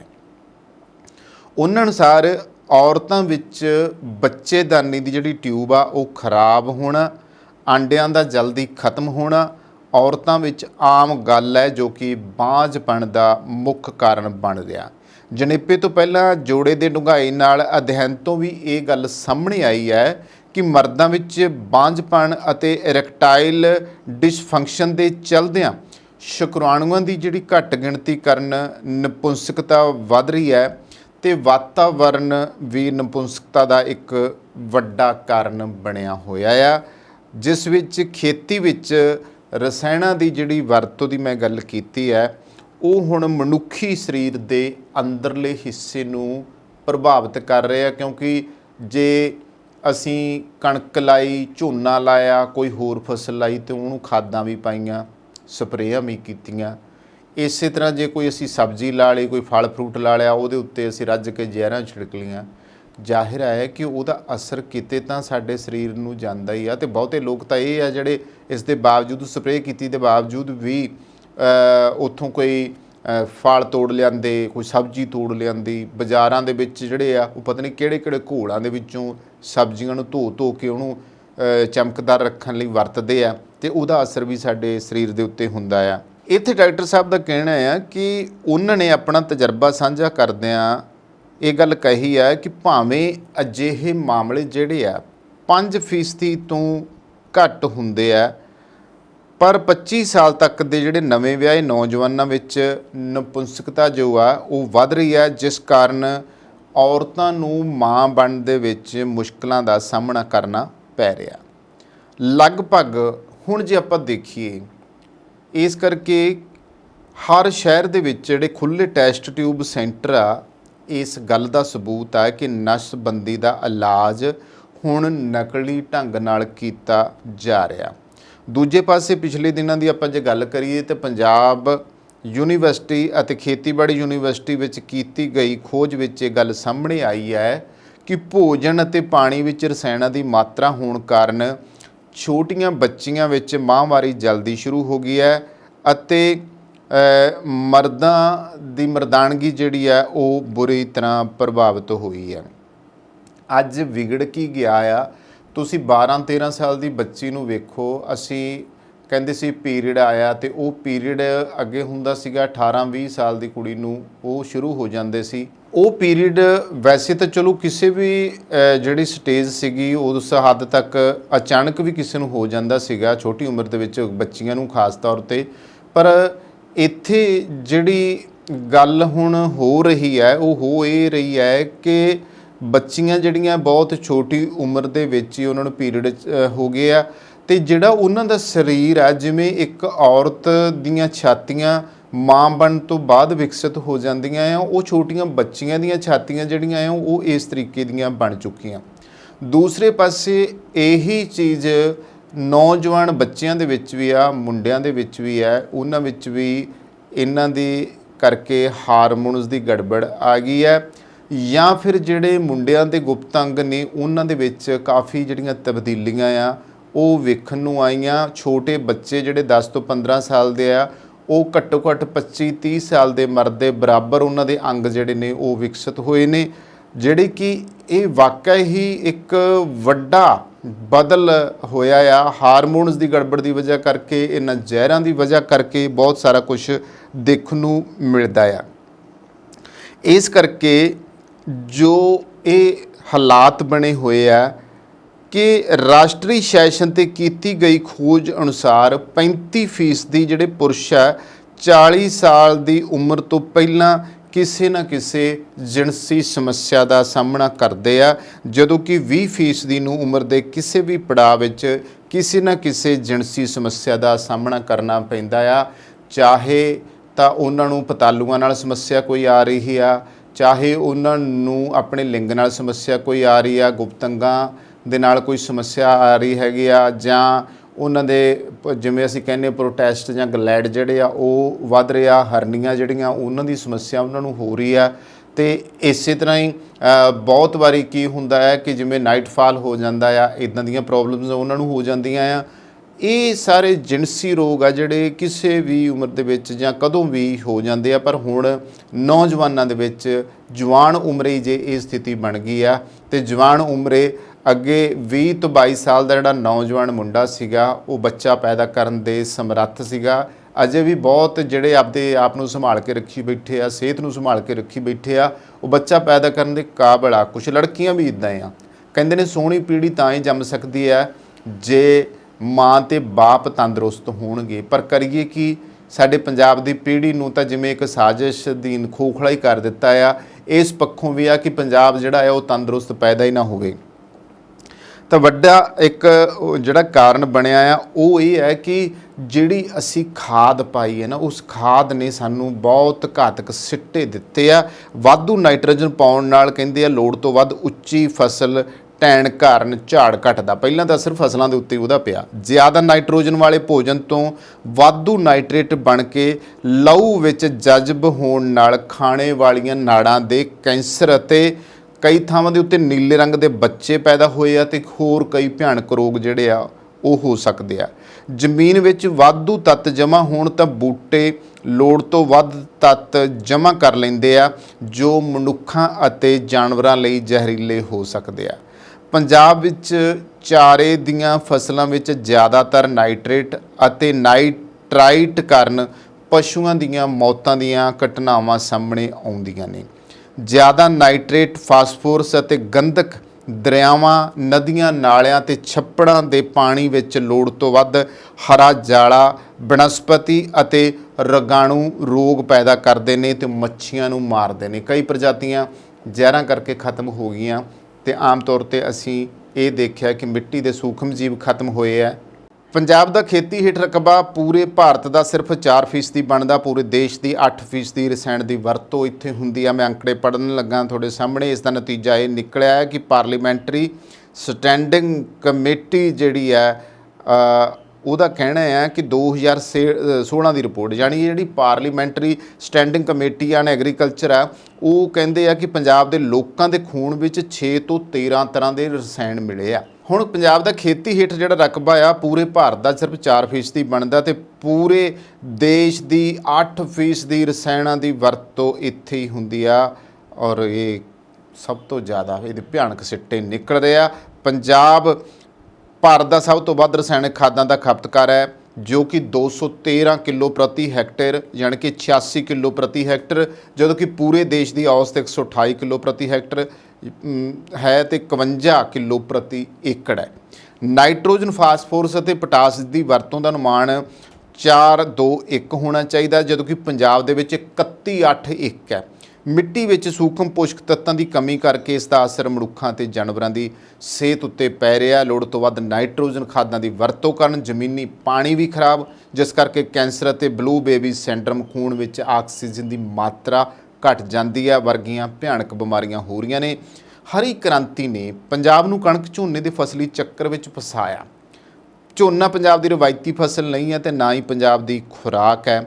ਪੰਜਾਬ ਵਿੱਚ 1 ਕਿਲੋ ਚੌਲ ਪੈਦਾ ਕਰਨ ਲਈ 4118 ਲੀਟਰ ਪਾਣੀ ਦੀ ਲੋੜ ਪੈਂਦੀ ਹੈ। ਬੰਗਾਲ ਵਿੱਚ 1 ਕਿਲੋ ਚੌਲ ਪੈਦਾ ਕਰਨੇ ਹੋਣ ਤਾਂ 2169 ਲੀਟਰ ਪਾਣੀ ਦੀ ਲੋੜ ਪੈਂਦੀ ਹੈ। ਅੱਧੋ ਅੱਧ ਦਾ ਫਰਕ ਹੈ। ਇੱਥੇ ਜ਼ਰੂਰੀ ਗੱਲ ਪਤਾ ਕੀ ਹੈ ਕਿ ਝੋਨਾ ਬੰਗਾਲ ਦੀ ਰਵਾਇਤੀ ਫਸਲ ਹੈ, ਫਿਰ ਵੀ ਪਾਣੀ ਦੀ ਖਪਤ ਪੰਜਾਬ ਨਾਲੋਂ ਅੱਧੀ ਹੈ। ਫਿਰ ਪੰਜਾਬ 'ਚ ਇਹੋ ਜਿਹਾ ਕਿਹੜਾ ਢੰਗ ਆ ਜਿਹੜਾ ਅਸੀਂ ਬੰਗਾਲ ਵਾਲਾ ਨਹੀਂ ਵਰਤ ਸਕਦੇ ਤੇ ਅਸੀਂ ਆਪਦੇ ਪਾਣੀ ਨੂੰ ਦੀ ਵੀ ਬਲੀ ਦੇਈ ਜਾਂਦੇ ਹਾਂ, ਅਸੀਂ ਆਪਣੀ ਜ਼ਮੀਨ ਦੀ ਬਲੀ ਵੀ ਦੇਈ ਜਾਂਦੇ ਹਾਂ, ਅਸੀਂ ਆਪਣੀ ਸਿਹਤ ਦੀ ਬਲੀ ਵੀ ਦੇਈ ਜਾਂਦੇ ਹਾਂ। ਤਾਂ ਜ਼ਿਕਰਯੋਗ ਹੈ ਕਿ ਹੁਣ PGI ਵਿੱਚ ਕੀਤੇ ਗਏ ਅਧਿਐਨ ਅਨੁਸਾਰ ਚੰਡੀਗੜ੍ਹ ਅਤੇ ਪੰਜਾਬ ਹਰਿਆਣਾ ਤੋਂ ਹਰ ਸਾਲ ਕਰੀਬ 50,000 ਜਿਹੜੇ ਮਰੀਜ਼ ਆ ਸੈਕਸ ਰੋਗਾਂ ਨੂੰ ਲੈ ਕੇ ਇੱਥੇ ਯੂਰੋਲੋਜੀ ਵਿਭਾਗ ਵਿੱਚ ਆਉਂਦੇ ਨੇ। ਅਜਿਹੀ ਸਥਿਤੀ ਵਿੱਚ 20 ਸਾਲ ਤੱਕ ਦੇ ਨੌਜਵਾਨਾਂ ਵਿੱਚ 8% ਨਪੁੰਸਕਤਾ ਪਾਈ ਗਈ ਆ। 20 ਸਾਲ ਦਾ ਮੁੰਡਾ ਵਿਆਹ ਕਰਾਉਣ ਦੇ ਕਾਬਲ ਨਹੀਂ ਗਾ। 20 ਸਾਲ ਦਾ ਮੁੰਡਾ ਸੈਕਸ ਤੱਕ ਦੀਆਂ ਦਵਾਈਆਂ ਖਾ ਰਿਹਾ। 20 ਸਾਲ ਦਾ ਮੁੰਡਾ ਜਿਹੜਾ ਹੈਗਾ ਆ ਉਹ ਮੈਡੀਕਲ ਸਟੋਰਾਂ ਦੇ ਚੱਕਰ ਕੱਢਦਾ ਆ। ਕੀ ਕਰੋਗੇ? ਉਹ ਕੀ ਜ਼ਿੰਦਗੀ ਜਿਉਂ ਲੂਗਾ, ਕੀ ਹਾਲਾਤ ਇਹ ਬਣਦੇ ਪਏ ਆ। 30 ਸਾਲ ਤੱਕ ਦੇ ਨੌਜਵਾਨਾਂ 'ਚ ਇਹ ਦਰ 12% ਆ। 40 ਸਾਲ ਤੱਕ ਦੇ ਨੌਜਵਾਨਾਂ ਵਿੱਚ ਇਹ ਦਰ ਜਿਹੜੀ ਆ ਇਹ 40% ਆ। ਕੀ ਆਖੀਏ, ਬੜੀ ਗੰਭੀਰ ਸਥਿਤੀ ਬਣੀ ਹੋਈ ਆ। ਇਹਦੇ ਉੱਤੇ ਧਿਆਨ ਦੇਣਾ ਪਊਗਾ। ਜੇ ਅਸੀਂ ਧਿਆਨ ਨਾ ਦਿੱਤਾ ਤੇ ਫਿਰ ਹੋ ਸਕਦਾ ਹੈ ਕਿ ਹੌਲੀ ਹੌਲੀ ਖਰਦਾ ਤੇ ਖੁਰਦਾ ਪੰਜਾਬ ਜਿਹੜਾ ਆ ਉਹ ਬਿਮਾਰੀਆਂ ਦੀ ਹੋਰ ਜਕੜ ਪਕੜ ਵਿੱਚ ਆ ਜਾਵੇ। ਹੋ ਸਕਦਾ ਜੇ ਇਹ ਸਥਿਤੀਆਂ ਬਣੀਆਂ ਤੇ ਪੰਜਾਬ ਦੀਆਂ ਅਗਲੀਆਂ ਪੀੜ੍ਹੀਆਂ ਹੀ ਨਾ ਪੈਦਾ ਹੋਣ। ਕਾਫੀ ਸਾਰੇ ਸਵਾਲ ਖੜੇ ਹੁੰਦੇ ਆ। ਸੋਚਣਾ ਪਊਗਾ, ਜਾਬਤਾ ਲਾਉਣਾ ਪਊਗਾ, ਰੋਕ ਲਾਉਣੀ ਪਊਗੀ, ਤਾਂ ਹੀ ਪੰਜਾਬ ਰੰਗਲਾ ਪੰਜਾਬ ਬਣ ਸਕਦਾ, ਤਾਂ ਹੀ ਸੋਹਣੇ ਪੰਜਾਬੀ ਜਿਹੜੇ ਆ ਇਸ ਧਰਤੀ ਉੱਤੇ ਤੰਦਰੁਸਤ ਜੀਵਨ ਜਿਉਂ ਸਕਦੇ ਆ। ਸੋ ਦੋਸਤੋ, ਇਹ ਸੀ 2 ਖਬਰਾਂ ਜਿਨ੍ਹਾਂ ਉੱਤੇ ਗੱਲਬਾਤ ਕੀਤੀ। ਇੱਥੇ ਹੀ ਸਮਾਪਤੀ ਕਰਦੇ ਹਾਂ। ਕੈਮਰਾ ਪਰਸਨ ਜਸ਼ਨਦੀਪ ਦੇ ਨਾਲ ਕਮਲਜੀਤ ਸਿੱਧੂ, ਦਾ ਪੰਜਾਬ ਟਾਕਸ।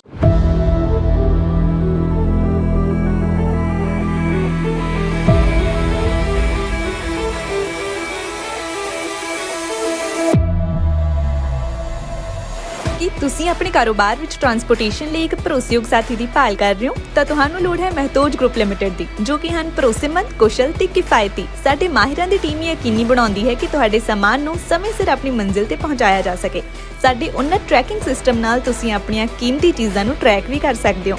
ਵੇਅਰ ਹਾਊਸਿੰਗ ਤੇ ਡਿਸਟ੍ਰੀਬਿਊਸ਼ਨ ਤੋਂ ਲੈ ਕੇ ਡਿਲੀਵਰੀ ਤੱਕ ਸਾਡੇ ਕੋਲ ਤੁਹਾਡੀਆਂ ਸਾਰੀਆਂ ਆਵਾਜਾਈ ਲੋੜਾਂ ਨੂੰ ਸੰਭਾਲਣ ਲਈ ਤਜਰਬਾ ਤੇ ਬੁਨਿਆਦੀ ਢਾਂਚਾ ਹੈ। We are a safety-first company with a strong commitment to drivers' well-being.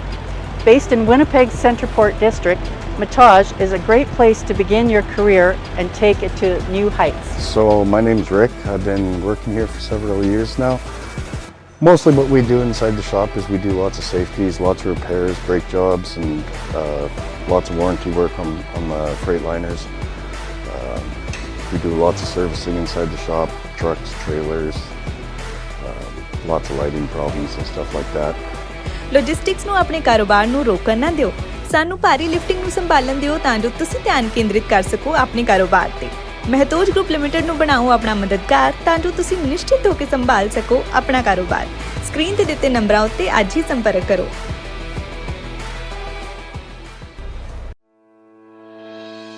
ਜਦੋਂ ਯੂਐਸ ਅਤੇ ਕੈਨੇਡਾ ਵਿਚਕਾਰ ਸਰਹੱਦ ਪਾਰ ਸ਼ਿਪਿੰਗ ਦੀ ਗੱਲ ਆਉਂਦੀ ਹੈ ਤਾਂ ਤੁਹਾਨੂੰ ਲੋੜ ਹੈ ਅਜਿਹੀ ਕੰਪਨੀ ਦੀ ਜਿਸ ਤੇ ਤੁਸੀਂ ਭਰੋਸਾ ਕਰ ਸਕੋ, ਜਿਸ ਕੋਲ ਕੰਮ ਨੂੰ ਸਹੀ ਢੰਗ ਨਾਲ ਕਰਨ ਦਾ ਅਨੁਭਵ, ਮੁਹਾਰਤ ਅਤੇ ਸਰੋਤ ਹੋਣ। ਤੁਹਾਨੂੰ ਲੋੜ ਹੈ ਫੋਰਟਰੈਕਸ ਦੀ। ਉੱਤਰੀ ਅਮਰੀਕਾ ਵਿੱਚ ਪ੍ਰਮੁੱਖ ਕ੍ਰਾਸ ਬਾਰਡਰ ਟਰੱਕਿੰਗ ਲਈ ਸਭ ਤੋਂ ਭਰੋਸੇਮੰਦ ਅਤੇ ਤਜਰਬੇਦਾਰ ਕੰਪਨੀ। ਸਤਿ ਸ਼੍ਰੀ ਅਕਾਲ ਜੀ, ਵੈਲਕਮ ਟੂ ਫੋਰਟਰੈਕਸ, ਤੁਹਾਡੀ ਆਪਣੀ ਨਾਰਥ ਅਮਰੀਕਾ ਵਾਈਡ ਕੰਪਨੀ। ਫੋਰਟਰੈਕਸ ਤੁਹਾਨੂੰ ਪ੍ਰੋਵਾਈਡ ਕਰਦੀ ਹੈ ਕੈਨੇਡਾ ਵਾਈਡ ਅਤੇ ਕ੍ਰਾਸ ਬਾਰਡਰ ਟਰਾਂਸਪੋਰਟ ਸਰਵਿਸਿਜ਼, ਜਿੱਥੇ ਕਿ ਡੈਡੀਕੇਟਿਡ ਰਨਸ ਕੈਲੀਫੋਰਨੀਆ ਅਤੇ ਟੈਕਸਸ ਦੇ ਨਾਲ ਕੈਨੇਡਾ ਵਾਈਡ ਫਲੈਕਸੀਬਲ ਵਰਕ ਵੀ ਪ੍ਰੋਵਾਈਡ ਕੀਤਾ ਜਾਂਦਾ ਹੈ। ਸਾਡੀ ਡਿਸਪੈਚ ਟੀਮ ਕੰਜ਼ਿਊਮਰ ਅਤੇ ਕਸਟਮਰ ਦੋਨਾਂ ਲਈ ਹੀ 24 ਆਵਰ ਕੰਮ ਕਰਦੀ ਹੈ ਅਤੇ ਇਸੇ ਦੇ ਨਾਲ ਹੀ 24 ਆਵਰ ਰੋਡ ਸਾਈਡ ਅਸਿਸਟੈਂਸ ਸਾਡੇ ਡਰਾਈਵਰ ਵੀਰਾਂ ਵਾਸਤੇ ਉਪਲਬਧ ਕੀਤੀ ਜਾਂਦੀ ਹੈ, ਜਿੱਥੇ ਕਿ ਯਾਰਡ ਦੇ ਵਿੱਚ ਹੀ ਤੁਹਾਨੂੰ ਸਕੇਲ, ਕ੍ਰਾਸ ਡੌਕ ਅਤੇ ਫਿਊਲ ਸਟੇਸ਼ਨ ਦੀਆਂ ਸਰਵਿਸਿਜ਼ ਪ੍ਰੋਵਾਈਡ ਕੀਤੀਆਂ ਜਾਂਦੀਆਂ ਹਨ। ਤੁਹਾਡਾ ਸਮਾਨ, ਪਿਆਰ ਤੇ ਵਿਸ਼ਵਾਸ ਕਿੰਨਾ ਜ਼ਿਆਦਾ ਕੀਮਤੀ ਹੈ, ਇਸ ਗੱਲ ਨੂੰ ਫੋਰਟਰੈਕਸ ਚੰਗੀ ਤਰ੍ਹਾਂ ਸਮਝਦਾ ਹੈ ਅਤੇ ਅਸੀਂ ਇਸ ਨੂੰ ਬਹੁਤ ਸਾਵਧਾਨੀ ਤੇ ਧਿਆਨ ਨਾਲ ਤੁਹਾਡੇ ਆਪਣਿਆਂ ਤੱਕ ਪਹੁੰਚਾਉਂਦੇ ਹਾਂ। ਸਾਡੀ ਆਧੁਨਿਕ ਟਰੈਕਿੰਗ ਟੈਕਨੋਲੋਜੀ ਦੀ ਮਦਦ ਨਾਲ ਤੁਸੀਂ ਆਪਣੀ ਸ਼ਿਪਮੈਂਟ ਨੂੰ ਟਰੈਕ ਕਰ ਸਕਦੇ ਹੋ। ਇਸ ਲਈ ਭਾਵੇਂ ਮੰਜ਼ਿਲ ਕਿੰਨੀ ਹੀ ਦੂਰ ਕਿਉਂ ਨਾ ਹੋਏ, ਫੋਰਟਰੈਕਸ ਤੁਹਾਡਾ ਪਿਆਰ ਤੁਹਾਡੇ ਆਪਣਿਆਂ ਤੱਕ ਪਹੁੰਚਾਉਣ ਲਈ ਹੈ ਹਮੇਸ਼ਾ ਤਿਆਰ। ਅੱਜ ਹੀ ਸਾਡੀ ਡਰਾਈਵਰਾਂ, ਵੇਅਰ ਹਾਊਸਾਂ ਅਤੇ ਲੌਜਿਸਟਿਕ ਮਾਹਿਰਾਂ ਦੇ ਵਿਆਪਕ ਨੈਟਵਰਕ ਨਾਲ ਜੁੜੋ ਤੇ ਆਪਣੇ ਕਾਰੋਬਾਰ ਨੂੰ ਉਚੇਰੇ ਪੱਧਰ ਤੇ ਲੈ ਜਾਓ। ਫੋਰਟਰੈਕਸ ਤੁਹਾਡਾ ਭਰੋਸਾ ਹਮੇਸ਼ਾ ਬਰਕਰਾਰ ਰੱਖਦੀ ਆਈ ਹੈ ਤੇ ਹਮੇਸ਼ਾ ਰੱਖੇਗੀ। ਹੋਰ ਜਾਣਨ ਲਈ ਅੱਜ ਹੀ ਸਾਡੇ ਨਾਲ ਸੰਪਰਕ ਕਰੋ।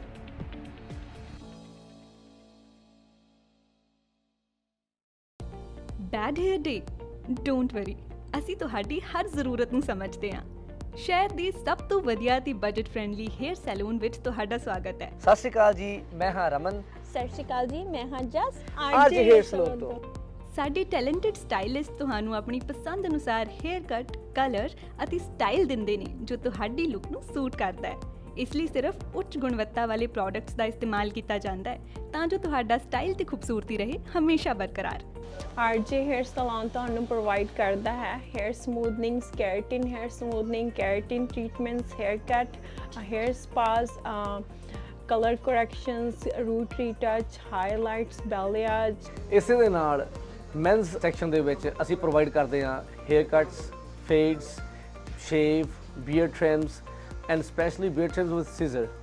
ਸਾਡੇ ਕੋਲੇ ਸਾਰਾ ਸਟਾਫ ਬਹੁਤ ਹੀ ਕੁਆਲੀਫਾਈਡ ਹੈ। ਸਾਰੀ services waxing, keratin, smoothening, highlights, everything ਵੀ ਪ੍ਰੋਵਾਈਡ ਹੇਅਰ। ਅਸੀਂ ਗਾਰੰਟੀ ਦਿੰਨੇ ਹਾਂ ਕਿ ਸੈਲੂਨ ਤੋਂ ਬਾਹਰ ਨਿਕਲਦੇ ਸਾਰ ਤੁਸੀਂ ਮਹਿਸੂਸ ਕਰੋਗੇ ਥੋੜਾ ਜ਼ਿਆਦਾ ਖੂਬਸੂਰਤ, ਥੋੜਾ ਹੋਰ ਜ਼ਿਆਦਾ ਕੌਨਫੀਡੈਂਟ। ਸਤਿ ਸ਼੍ਰੀ ਅਕਾਲ ਜੀ, ਮੇਰਾ ਨਾਮ ਹੈ ਮਨਵੀਰ ਸਿੰਘ ਤੇ ਮੈਂ ਬਰੈਂਪਟਨ ਤੋਂ ਮੂਵ ਹੋਇਆ ਸੀ ਵਿਨੀਪੈਗ ਤੇ ਮੈਂ ਸਰਚ ਕਰਦਾ ਸੀਗਾ ਬੈਸਟ ਹੇਅਰ ਸਲੂਨ ਇਨ ਵਿਨੀਪੈਗ ਤੇ ਮੈਨੂੰ ਪਹਿਲੇ ਨੰਬਰ ਤੇ ਆਇਆ ਆਰਜੀ ਹੇਅਰ ਸਲੂਨ। ਸਤਿ ਸ਼੍ਰੀ ਅਕਾਲ ਜੀ, ਮੇਰਾ ਨਾਮ ਹੈ ਤਰੁਣ। ਮੈਂ ਤੁਹਾਨੂੰ ਰეკਮੈਂਡ ਕਰਾਂਗਾ ਕਿ ਆਰਜੇ ਹੇਅਰ ਸਲੂਨ ਤੇ ਆਓ ਤੇ ਇੱਥੇ ਤੁਹਾਨੂੰ ਆਪਣੇ ਹਰ ਤਰ੍ਹਾਂ ਦੀ ਹੇਅਰ ਸਟਾਈਲਿੰਗ ਔਰ ਬੀਅਰਡ ਸਟਾਈਲਿੰਗ ਮਿਲ ਜੇਗੀ। Hi, my name is Lindsay. I've been coming to RJ Hair Salon since they opened up 4 years ago, and Jazz has always been fantastic with my hair. ਅਸੀਂ ਸਿਰਫ hair cut ਨਹੀਂ ਕਰਦੇ ਬਲਕਿ ਤੁਹਾਡੀ ਖੂਬਸੂਰਤੀ ਸਵਾਰਦੇ ਹਾਂ, ਕਿਉਂਕਿ ਸਾਡਾ ਮੰਨਣਾ ਹੈ ਜਦੋਂ ਤੁਸੀਂ ਖੁਦ ਨੂੰ ਚੰਗੇ ਲੱਗਦੇ ਹੋ ਤਾਂ ਤੁਹਾਨੂੰ ਸਭ ਚੰਗਾ ਲੱਗਦਾ ਹੈ। Your own saloon, your own style. ਤਾਂ ਇਸ ਨਾਲ ਹੀ ਸਾਡੀ ਅਨਦਰ ਆਰਜੇ ਹੇਅਰ ਸਲੂਨ ਦੀ ਬ੍ਰਾਂਚ ਓਪਨ ਹੋ ਰਹੀ ਹੈ ਜਿਹਦੀ ਕਿ ਲੋਕੇਸ਼ਨ ਆ 601 ਮਨਰੋ ਐਵੇਨਿਊ। ਤਾਂ ਤੁਸੀਂ ਉੱਥੇ ਵੀ ਜ਼ਰੂਰ ਵਿਜ਼ਿਟ ਕਰ ਸਕਦੇ ਹੋ। ਈਸਟ ਦੇ ਵਿੱਚ ਰਹਿੰਦੇ ਕਸਟਮਰਸ ਲਈ ਨੇੜੇ ਆ ਤੇ ਸਾਡਾ ਕੰਟੈਕਟ ਨੰਬਰ ਆ 2049988959। ਆਪਣੇ ਵਾਲਾਂ ਦੀ ਸਕਿਨ ਨੂੰ ਦਿਓ ਇੱਕ ਨਵੀਂ ਪਹਿਚਾਨ। ਅੱਜ ਹੀ ਕਾਲ ਕਰੋ ਜਾਂ ਵਿਜ਼ਿਟ ਕਰੋ ਆਰਜੇ ਹੇਅਰ ਸੈਲੂਨ।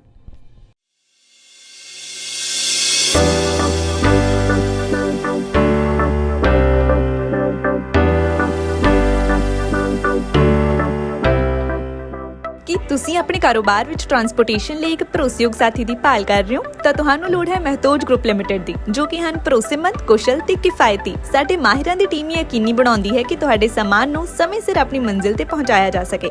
ਸਾਡੇ ਉન્નਤ ਟਰੈਕਿੰਗ ਸਿਸਟਮ ਨਾਲ ਤੁਸੀਂ ਆਪਣੀਆਂ ਕੀਮਤੀ ਚੀਜ਼ਾਂ ਨੂੰ ਟਰੈਕ ਵੀ ਕਰ ਸਕਦੇ ਹੋ। We are a safety-first company with a strong commitment to drivers' well-being. Based in Winnipeg Centreport District, Matage is a great place to begin your career and take it to new heights. So my name's Rick. I've been working here for several years now. Mostly what we do inside the shop is we do lots of safeties, lots of repairs, brake jobs, and lots of warranty work on the Freightliners. We do lots of servicing inside the shop, trucks, trailers, lots of lighting problems and stuff like that. It's a good company to work for. Warehousing ਤੇ distribution ਤੋਂ ਲੈ ਕੇ delivery ਤੱਕ ਸਾਡੇ ਕੋਲ ਤੁਹਾਡੀਆਂ ਸਾਰੀਆਂ ਆਵਾਜਾਈ ਲੋੜਾਂ ਨੂੰ ਸੰਭਾਲਣ ਲਈ ਤਜਰਬਾ ਤੇ ਬੁਨਿਆਦੀ ਢਾਂਚਾ ਹੈ। ਲੌਜਿਸਟਿਕਸ ਨੂੰ ਆਪਣੇ ਕਾਰੋਬਾਰ ਨੂੰ ਰੋਕਣ ਨਾ ਦਿਓ। ਸਾਨੂੰ ਭਾਰੀ ਲਿਫਟਿੰਗ ਨੂੰ ਸੰਭਾਲਣ ਦਿਓ ਤਾਂ ਜੋ ਤੁਸੀਂ ਧਿਆਨ ਕੇਂਦਰਿਤ ਕਰ ਸਕੋ ਆਪਣੇ ਕਾਰੋਬਾਰ ਤੇ। ਮਹਿਤੋਜ ਗਰੁੱਪ ਲਿਮਟਿਡ ਨੂੰ ਬਣਾਓ ਆਪਣਾ ਮਦਦਗਾਰ ਤਾਂ ਜੋ ਤੁਸੀਂ ਨਿਸ਼ਚਿਤ ਹੋ ਕੇ ਸੰਭਾਲ ਸਕੋ ਆਪਣਾ ਕਾਰੋਬਾਰ। ਸਕਰੀਨ ਤੇ ਦਿੱਤੇ ਨੰਬਰਾਂ ਉੱਤੇ ਅੱਜ ਹੀ ਸੰਪਰਕ ਕਰੋ।